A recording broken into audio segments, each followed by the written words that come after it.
La clase pasada estuvimos trabajando con distribuciones de probabilidad para variables continuas. Vimos el tratamiento general, cómo calcular probabilidades, cómo calcular la esperanza y la varianza. En esta clase vamos a desarrollar un caso particular, un modelo particular de distribución para variables continuas, que es la distribución normal o de Gauss, que tiene una enorme aplicación en estadística.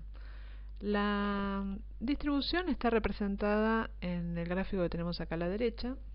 Fíjense, tenemos en el eje de las abscisas la variable, como siempre, en el eje de las ordenadas la función de densidad, que nos describe justamente cómo se concentra la variable. Vamos entonces a describir las principales características de la distribución normal. En primer lugar, como ya les dije, es una distribución propia para variables aleatorias continuas. Si vemos el gráfico, podemos darnos cuenta que la distribución es simétrica con forma de campana y es además unimodal.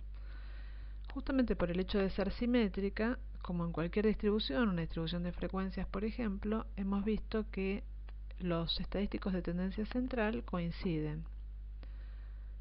En este caso, el eje de simetría, esto es un modelo, ¿no? Con lo cual la simetría es perfecta. En el eje de simetría, si lo proyectamos sobre el eje de las X, en ese punto, que es donde se encuentra el centro de la distribución, vamos a tener el promedio o media, pero también vamos a tener la mediana, ya que el área total bajo la función nos va a quedar dividida en dos partes iguales, y obviamente también la moda, ¿sí? El valor que corresponde al máximo.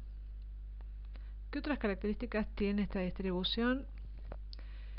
Que la función es asintótica al eje de las X. Como consecuencia de esto, el dominio de la variable X es de menos infinito hacia más infinito. Esto probablemente se contradiga con el sentido común. Uno puede decir, bueno, pero si estoy trabajando, por ejemplo, con pesos de animales, es imposible que los pesos vayan en un rango tan amplio. Eso es cierto, pero recordemos que lo que estamos mostrando acá es un modelo teórico, y lo que vamos a tratar es de superponer este modelo teórico a situaciones de índole práctica para permitirnos entonces cuantificar de alguna forma la incertidumbre en los eventos. La distribución normal, como les dije, es de gran utilidad y son varias las razones. Una de ellas es que es una distribución que aparece naturalmente en, por ejemplo, la mayoría de las variables biométricas que se dan en sistemas naturales, como la altura, el peso, como les contaba recién, se comportan de esta manera. Si volvemos al gráfico, lo que nos está describiendo la función de densidad es que tenemos una gran concentración de valores alrededor de los valores centrales, y a medida que nos vamos alejando del centro de la distribución, la probabilidad de encontrar valores es cada vez más baja, ¿sí? Hasta tender a valores despreciables. Este comportamiento se da también para aquellas variables que tienen fluctuaciones aleatorias, como los errores de medición, ¿sí? Que a veces pueden dar valores positivos o negativos con respecto al valor de referencia. Bueno, tienen también este comportamiento. Y también se presenta en procesos donde la variable final es el resultado de la acción de muchos pequeños efectos, ¿sí? También vamos a ver que se presenta en el comportamiento de muchos estadísticos.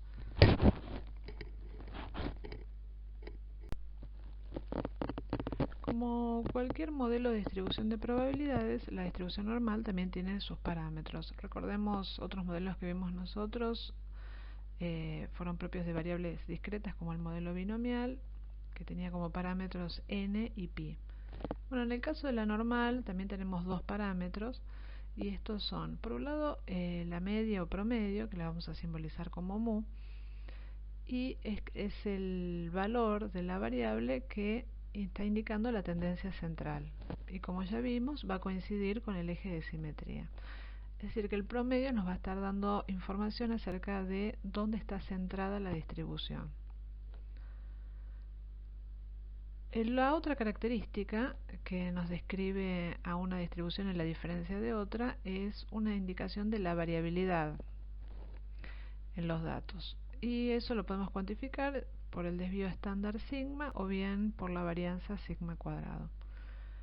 La variabilidad entonces nos va a decir, siempre manteniendo la forma de campana, si la campana se encuentra más empinada, es decir, que los datos están más concentrados alrededor de la media, o por el contrario se encuentra más aplanada, es decir, que hay más dispersión. Si vemos los gráficos que se encuentran en esta diapositiva, podemos ver que en el primer caso tenemos tres distribuciones, las tres son normales con forma de campana, y podemos ver que la dispersión de los datos alrededor del valor central es exactamente el mismo en los tres casos. Esto nos llevaría a pensar que sigma es exactamente igual para estas tres distribuciones. Sin embargo, estas tres curvas están centradas en distintos puntos, es decir, que están difiriendo en cuanto a su promedio. Si por ejemplo lo que tenemos acá son tres variedades de trigo y lo que se está representando es el rendimiento de esas tres variedades, nosotros podríamos inclinarnos por seleccionar la variedad que responde a el gráfico en azul. ¿Por qué? Porque es donde tenemos el mayor promedio, se encuentra más desplazado hacia la derecha y por lo tanto nos está hablando de mayores rendimientos en general. Ahora, la dispersión, como ya dijimos, es exactamente la misma. Si vamos al gráfico de la derecha, lo que tenemos en ese caso son tres distribuciones normales, las tres coinciden en cuanto a su tendencia central, ¿sí? Están centradas en el mismo punto, y la diferencia viene dada en este caso por la dispersión, es decir, por el desvío estándar. Podemos inferir entonces que la curva roja va a ser la que presente mayor desvío, mientras que la verde va a ser la de menor desvío. De nuevo, si esto representa rendimientos, por ejemplo, es probable que nos interese trabajar con la variedad que corresponde al color verde, ya que esto nos estaría diciendo que si bien con las tres variedades tendríamos en promedio el mismo rendimiento, en este último caso el rendimiento sería más parejo, es decir, que en todos los lotes tendríamos valores de rendimientos similares. Entonces, en resumen, para la distribución normal, para caracterizar esta distribución necesitamos información con respecto a el promedio, el centro de la distribución y el desvío o la varianza, que nos da idea de la dispersión de la distribución. Muy bien, el otro elemento que necesitamos conocer para terminar de caracterizar a la distribución normal es la función de densidad. Recordemos, la función de densidad es toda fórmula, expresión o método que nos permita describir el comportamiento de la variable.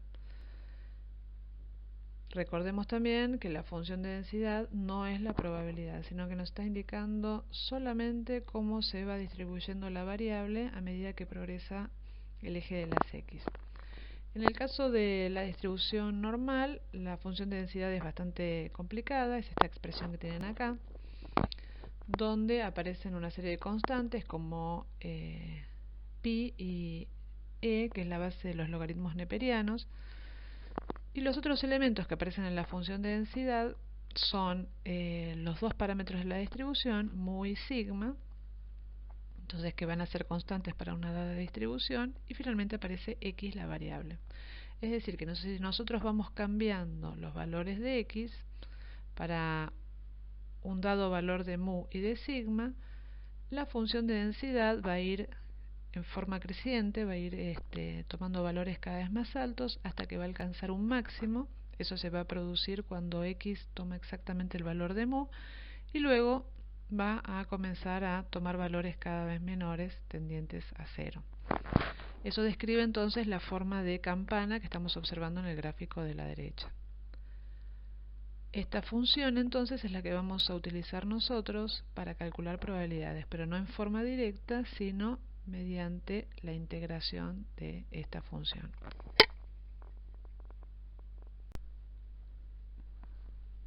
¿Cómo hacemos para calcular probabilidades? Como en cualquier variable aleatoria continua. Recordemos que las probabilidades en este caso son áreas bajo la función de densidad y el eje de las X. Y la forma matemática para calcular áreas es mediante integrales.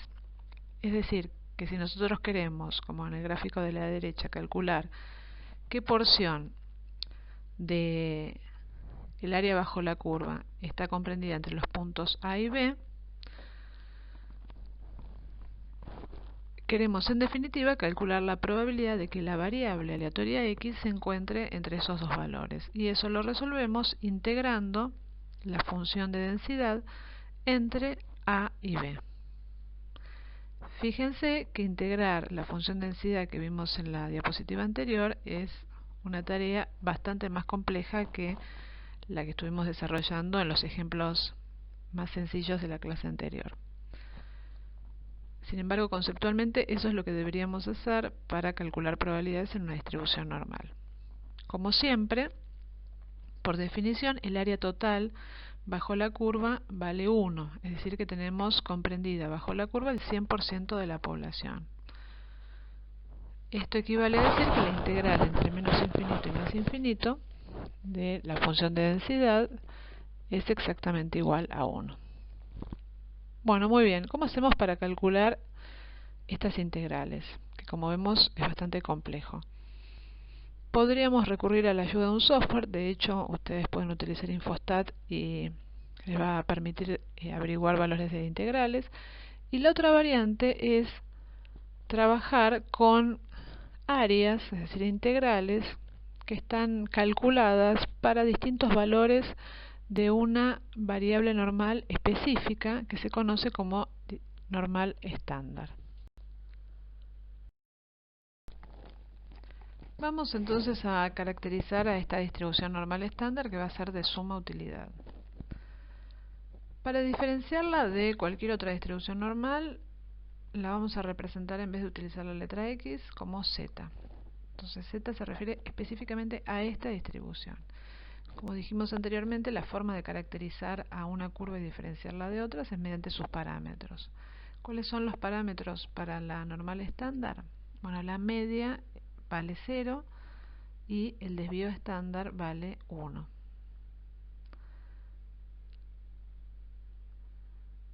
Obviamente, como cualquier distribución normal, se trata de una distribución simétrica que está centrada con respecto a su media. En este caso va a estar centrada con respecto a 0. Como ya dijimos, se trata de una distribución normal, es decir que su función de densidad es exactamente la misma que vimos en la diapositiva anterior. Como puede verse, al estar centrada en 0, todos los valores de la variable que se encuentran a la izquierda del promedio corresponden a valores negativos, mientras los que se encuentran a la derecha de la media corresponden a valores de z positivos. Esta variable z no tiene unidades, ¿sí? No son ni kilos, ni metros, ni minutos, sino que se trata de una variable adimensional. Y lo interesante es que nosotros tenemos una tabla que está en el manual, para la cual están calculadas las integrales, es decir, las áreas a la izquierda, acumuladas por izquierda, para distintos valores de esta variable normal estándar z.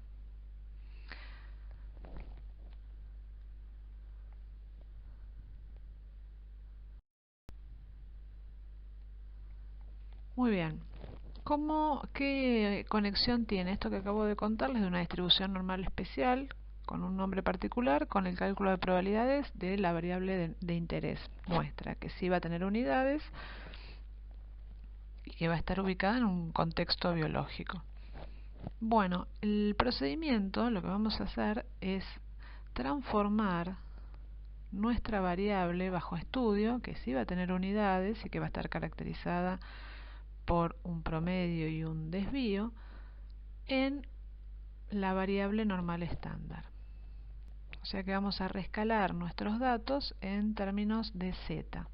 A este proceso lo denominamos estandarización. Lo que vamos a hacer entonces es, a un determinado valor de x, lo vamos a convertir, lo vamos a expresar en unidades de z. Es decir, en un valor estandarizado, que no va a tener unidades de medida, al menos no va a tener las unidades de la variable original.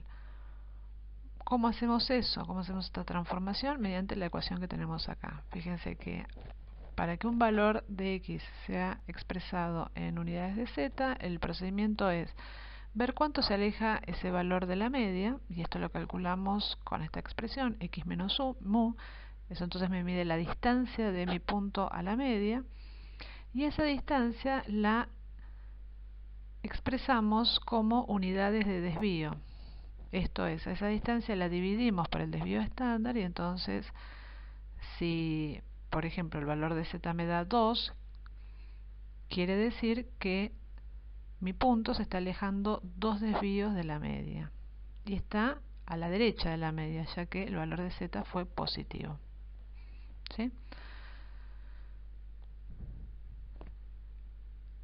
Se desprende de esto que cuanto mayor sea el valor de z, o sea que cuando transformemos nuestra variable en unidades de z y ese valor sea grande en valores absolutos, esto implica que más alejado está nuestro valor x de la media.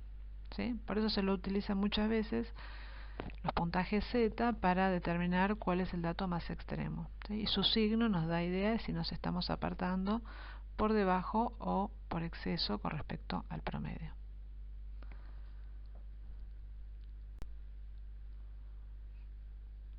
Vamos a ver el uso de la tabla.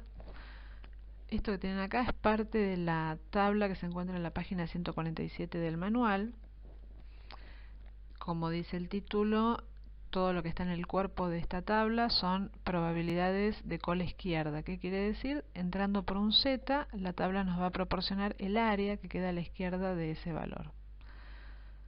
Van a tener una hoja para valores de z positivos, o sea, a la derecha de la media, y otros para valores de z negativos. Muy bien. Supongamos que me interesa saber qué proporción del total del área, que dijimos que vale 1, queda ocupada, por debajo del valor z de 1.12. O sea que nos interesa calcular la probabilidad de que z, la variable aleatoria z, tome valores menores que 1.12. Bueno, eso lo podemos expresar como f de 1.12. Recordemos, f mayúscula era la función de distribución acumulada. Esto es el área entre el valor mínimo de la variable, que en este caso sería menos infinito, y el valor de interés, que en este caso sería 1.12. ¿Cómo procedemos? En la tabla, entonces, vamos a descomponer nuestro 1.12 en un entero y un primer decimal. Acá tenemos el 1.1, y en las columnas vamos a buscar el segundo decimal,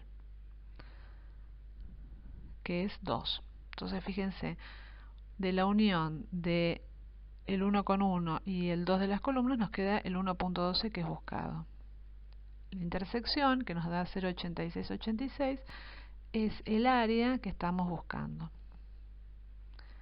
Gráficamente lo estamos viendo a la derecha, ¿sí? El área pintada de rosa, es decir, el área que queda por debajo de 1.12, constituye el 86,86% del total del área. Es decir, que la respuesta a nuestra cuestión, la probabilidad es 0,8686, o también lo podemos pensar como que el 86% de los valores de z se encuentran por debajo de 1.12. También podemos deducir que por encima de este 1.12 se encuentra un poco menos del 14% de los datos.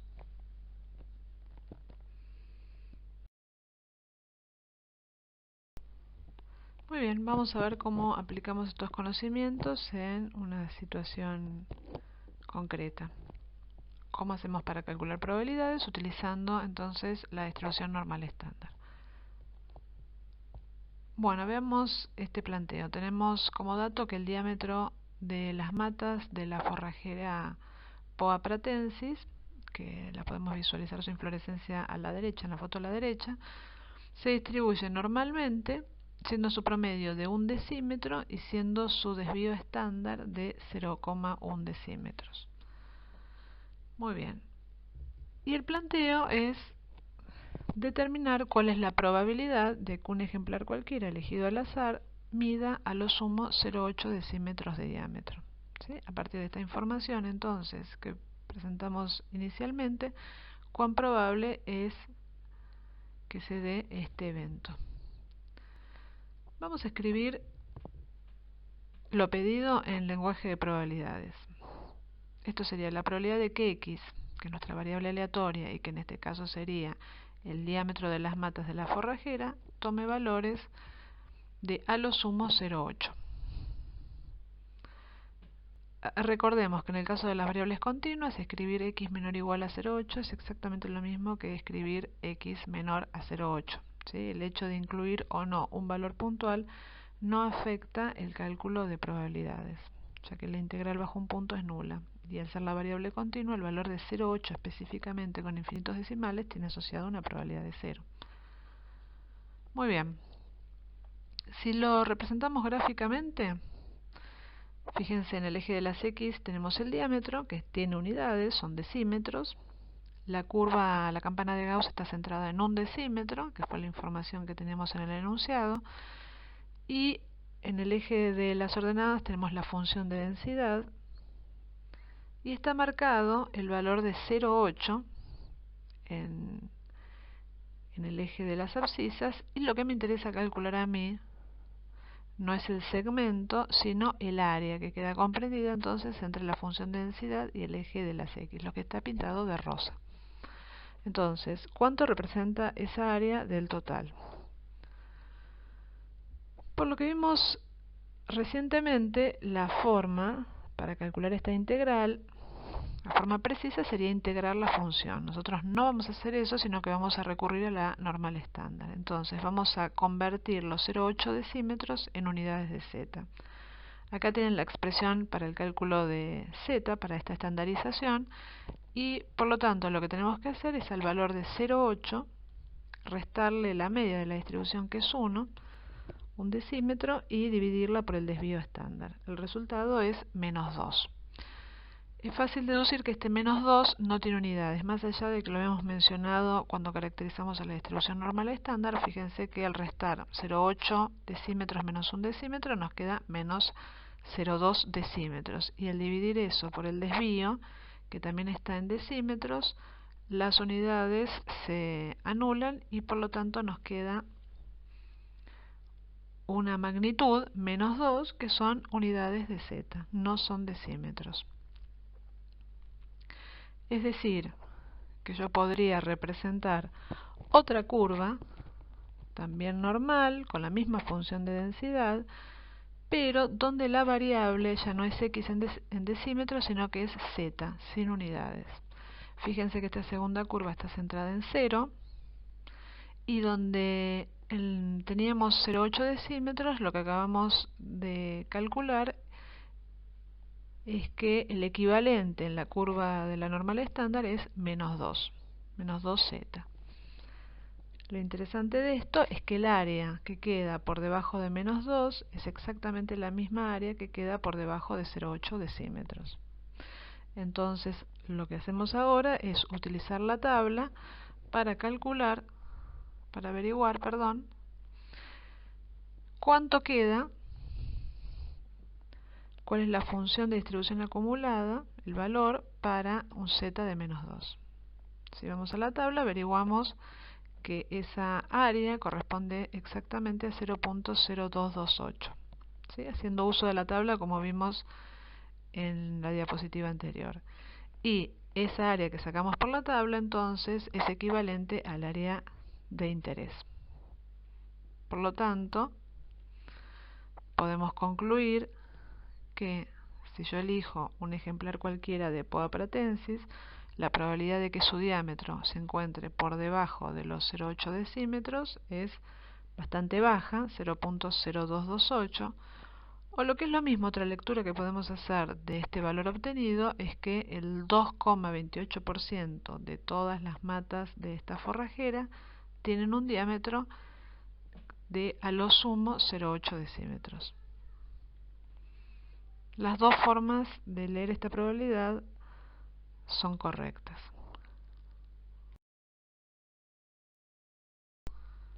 Muy bien, veamos otras situaciones en las cuales podemos calcular probabilidades usando este modelo, el de la distribución normal. Seguimos con el mismo ejemplo. Nuestra variable X es el diámetro de las matas de la forrajera Poa pratensis, y recordemos, el diámetro promedio es de 1 decímetro y la variabilidad cuantificada a partir del desvío estándar es de 0,1 decímetros. Nos interesa ahora conocer cuál es la probabilidad de que un ejemplar cualquiera elegido al azar supere los 1,14 decímetros. Esta frase expresada en lenguaje de probabilidades equivaldría a lo que presentamos acá, la probabilidad de X mayor o igual a 1,14. Y gráficamente, si armamos entonces la distribución normal centrada en 1 decímetro, lo que nos interesa es el área que queda por encima de 1,14, lo que está sombreado de rosa. Muy bien, el procedimiento es el que ya vimos, es decir, que necesitamos, a menos que tengamos otra herramienta, transformar este valor en decímetros en unidades de Z. Para eso aplicamos la fórmula para la estandarización y entonces le restamos a 1,14 el valor del promedio. Eso nos da 0,14, es decir que nuestro dato está a 0,14 decímetros de la media, y lo dividimos por el desvío estándar, lo que nos da un total de 1,4 unidades de Z. Con este valor de 1,4 vamos a la tabla normal, entramos entonces por Z de 1,4 y por la columna de 0, y eso nos va a dar este valor, 0,9192. Sin embargo, esta área no es el área que nosotros pretendemos averiguar. ¿Por qué? Porque recordemos que la tabla da áreas a la izquierda. Es decir, que nos está diciendo que por debajo del valor de Z de 1,40 se encuentra el 91%, casi 92% del total del área. Y nosotros queremos conocer el complemento, es decir, el área a la derecha. Por lo tanto, la probabilidad pedida va a ser igual a 1 menos el área entonces acumulada por debajo de 1,40, que la simbolizamos como la F de 1,40. Esto nos da un resultado de 0,0808, y esa sería entonces la probabilidad que estábamos interesados en conocer. Repetimos, la lectura de esta probabilidad nos está diciendo que si elegimos una planta cualquiera, la probabilidad de que su diámetro sea superior a 1,14 decímetros es de 0,08, o lo que es lo mismo, el 8% de la población de matas supera los 1,14 decímetros de diámetro.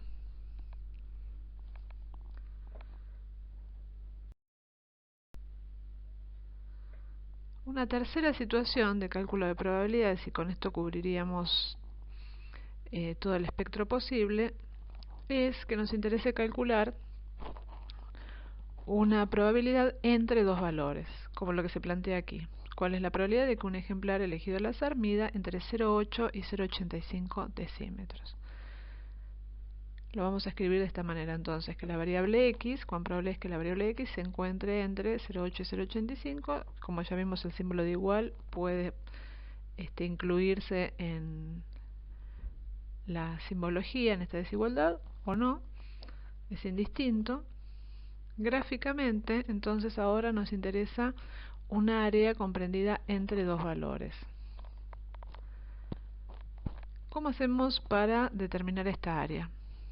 Obviamente vamos a usar las mismas herramientas que utilizamos en los casos anteriores. Hay diferentes maneras.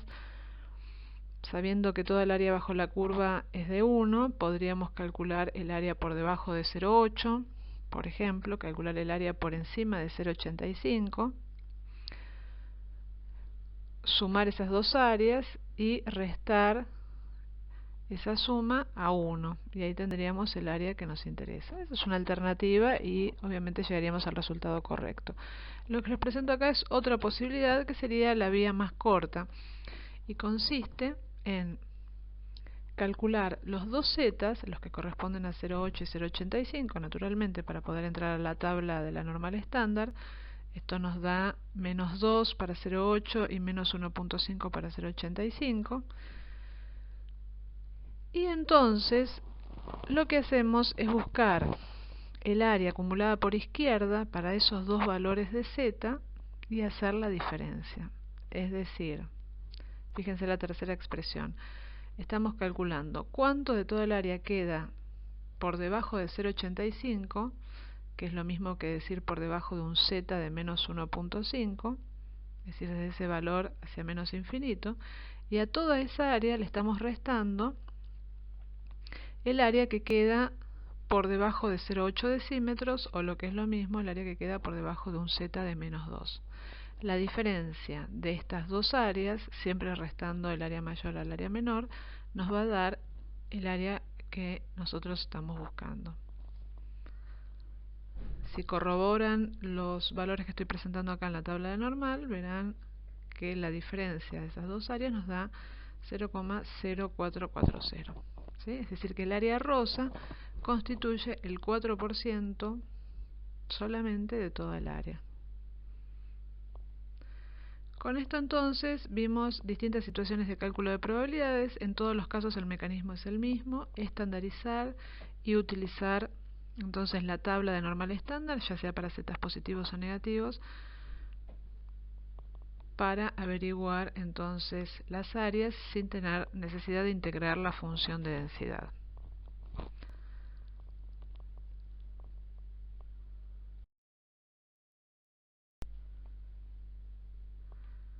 ¿Qué otras posibilidades de cálculo tenemos a partir de la normal? Podemos proceder a calcular fractiles o percentiles. Recordemos, eran estadísticos de posición, tales que dejaban por debajo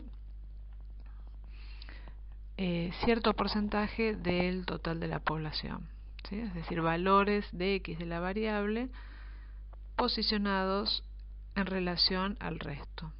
¿Sí? Por ejemplo, yo estoy hablando del percentil 90, quiere decir que por debajo de ese valor de la variable tenemos el 90% de la población. Esto lo hemos visto en estadística descriptiva. Aquí lo retomamos. Entonces, veamos, una pregunta puede ser, con la que está planteada acá: ¿cuál es el diámetro tal que solo el 1% de las matas excede dicho valor? Es fácil determinar que esto no se trata del cálculo de una probabilidad, sino lo que estamos pretendiendo averiguar es un valor de la variable tal que cierto porcentaje de la población está por encima o por debajo de dicho valor. Vamos a tratar de verlo gráficamente. Si acá tenemos la distribución normal, la idea es ubicar un valor en el eje de las x tal que por encima de ese valor, que en este caso corresponde a donde está el signo de pregunta, por encima de ese valor entonces quede un área de 0,01, es decir, del 1%.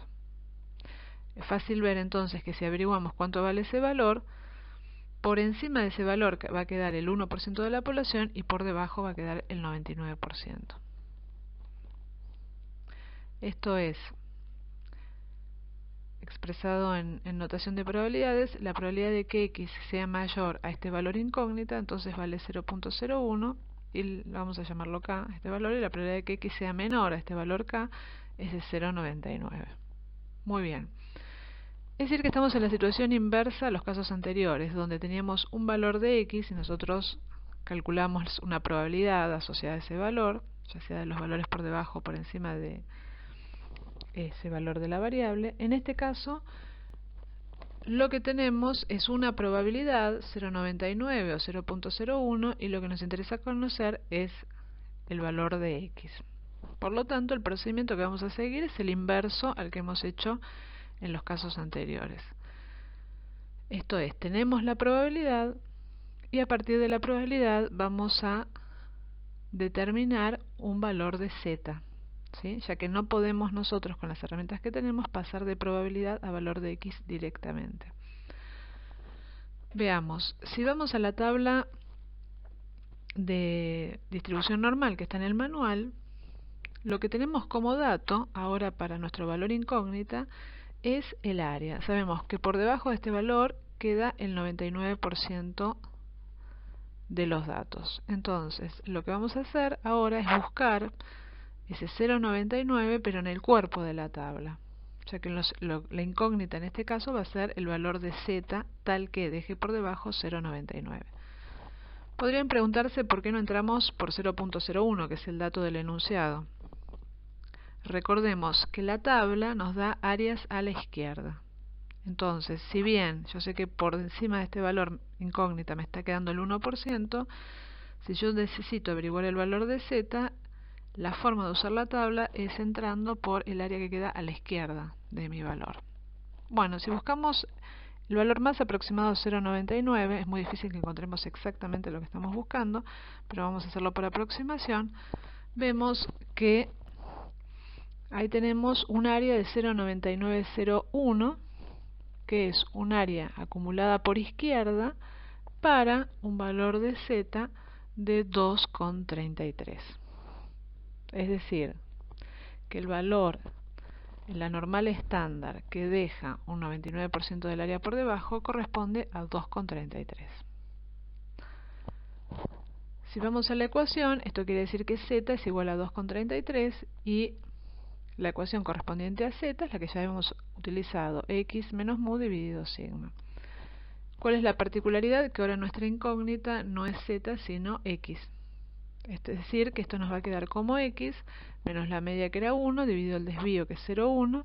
Despejando x de esta expresión nos queda un valor de 1,233. Y estos sí son decímetros, es decir, estamos hablando de un valor en la escala de la variable aleatoria diámetro. Por lo tanto, podemos decir que el 1% de las plantas de esta especie se espera que superen 1,233 decímetros, mientras que el 99% de las plantas se espera que se encuentren por debajo de este valor.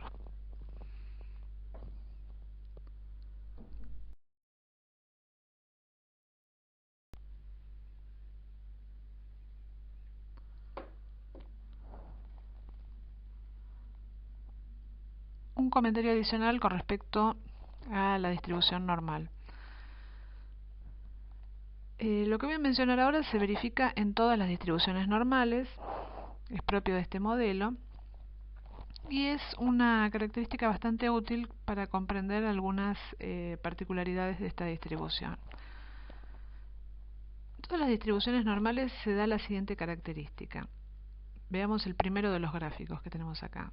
Si nosotros al valor medio, que se encuentra en el eje de simetría, le restamos el valor del desvío estándar, si lo planteamos en nuestro ejemplo, donde el diámetro promedio era 1 decímetro y el desvío era 0,1, nos va a quedar un valor de 0,9 por izquierda.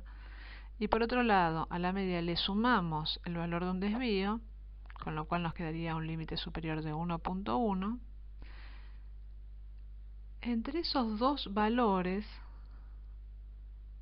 un desvío a la izquierda y un desvío a la derecha, se encuentra en todas las distribuciones normales, independientemente de cuál es el valor particular de mu y de sigma, el 68% de toda el área.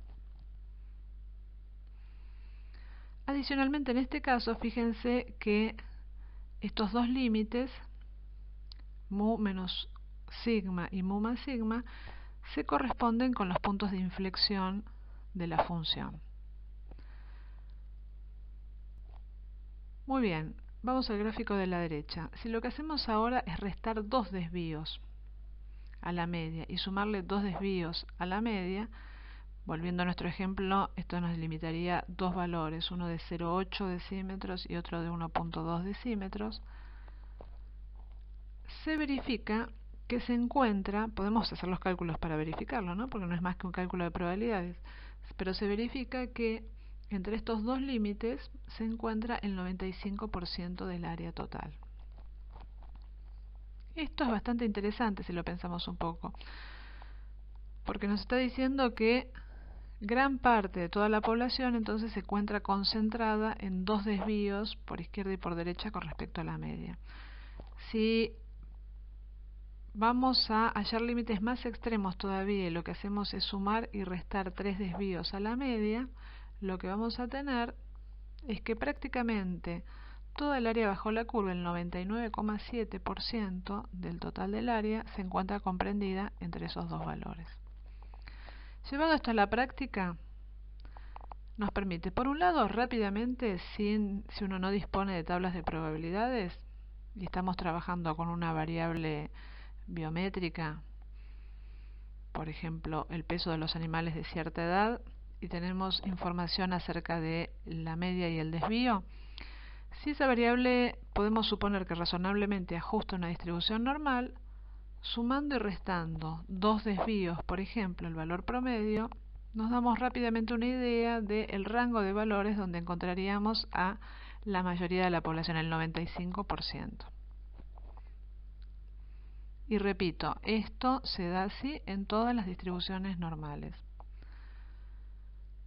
La otra lectura que podemos hacer de esto es que, recordemos, el modelo normal tenía un dominio que en teoría iba desde menos infinito hasta más infinito, ¿sí? Porque la función era asintótica al eje de las x.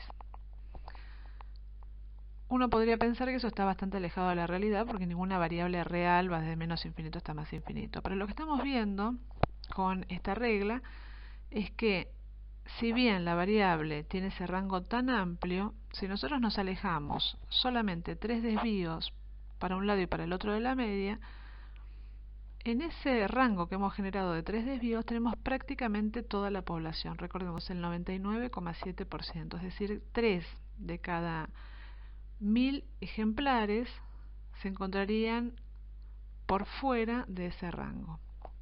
Es decir, que en la distribución normal vamos a tener que la población prácticamente está incluida en 3 desvíos alrededor del valor medio.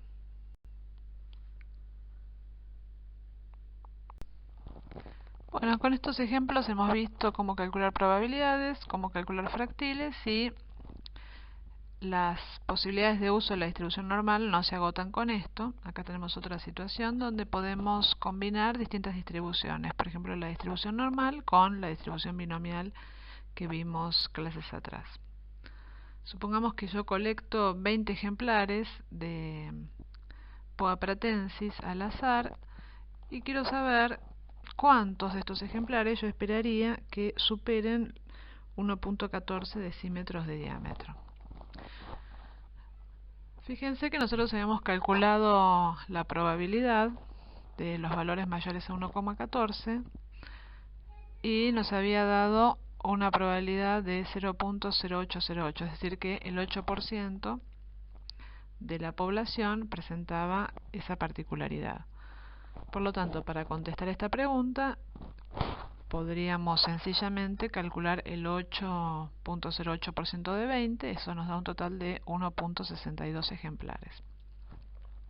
Es decir, que de 20 ejemplares yo esperaría que menos de 2 presenten un diámetro por encima de 1.14 decímetros. Otra posibilidad de cálculo es la siguiente. ¿Podría yo calcular cuál es la probabilidad de que ninguno de los ejemplares de los 20 seleccionados supere este valor, el 1,14 decímetros de diámetro? Vean que ahora lo que quiero yo es que de un total de una muestra de tamaño 20, en ninguna de estos ejemplares se produzca determinada situación. Esta situación, este evento, es que el diámetro tome un valor particular, superior a 1.14. Entonces, en este caso, lo que estamos haciendo es contar plantas, contar ejemplares, matas, que presentan o no cierta característica. Esto nos da la pauta de que nuestra variable, en este caso, para la cual queremos calcular una probabilidad, ya no es el diámetro, sino que es la cantidad de ejemplares con esa característica. Y eso nos remite a una variable discreta. Y dentro de las variables discretas podríamos pensar perfectamente que esto podría ajustar a un modelo binomial. Veamos, si defino la variable x como cantidad de ejemplares que superan los 1,14 decímetros de diámetro en una muestra de 20, recordemos las características de la binomial, hablábamos de un experimento aleatorio que tenía dos posibilidades, éxito o fracaso, que se repetía n veces. En este caso vamos a estar trabajando con ejemplares de esta especie que pueden o no presentar cierta característica. Esa característica, a diferencia de los casos de binomial que vimos unas clases atrás, remite a una variable continua. O sea, la característica que vamos a denominar éxito es que el diámetro supere un cierto valor.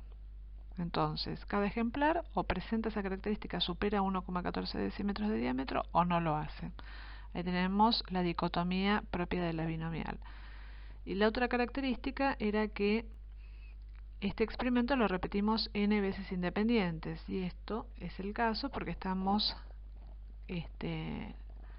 observando 20 ejemplares.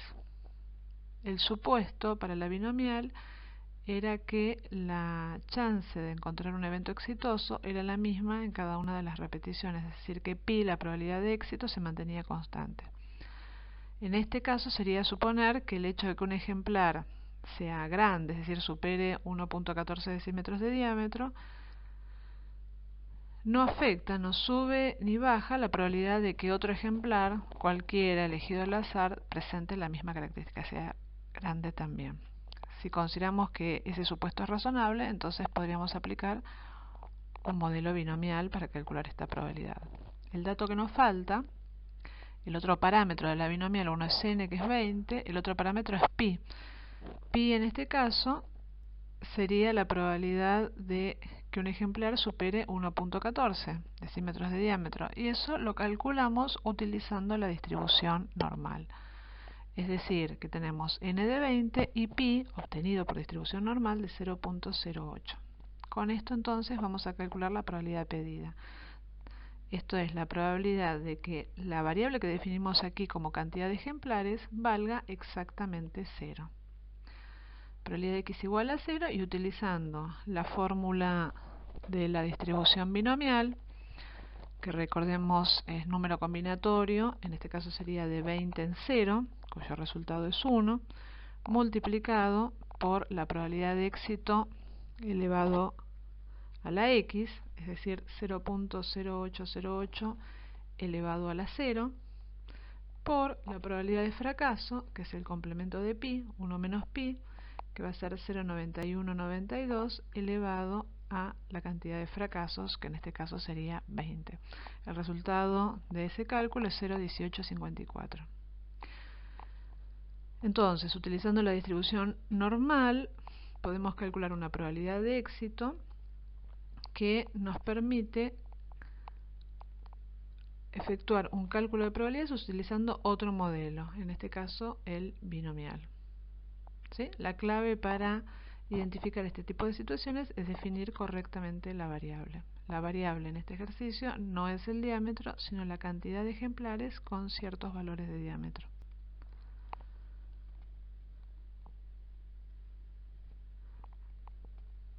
Para cerrar, fíjense entonces que volvemos a la primera pregunta, ¿cuánto se esperaría que poseen ciertas características? Esto en lenguaje de binomial es la esperanza. Y la esperanza en la distribución binomial la calculábamos como n por pi, que obviamente nos lleva al mismo resultado que habíamos sacado intuitivamente como un porcentaje del total de la muestra.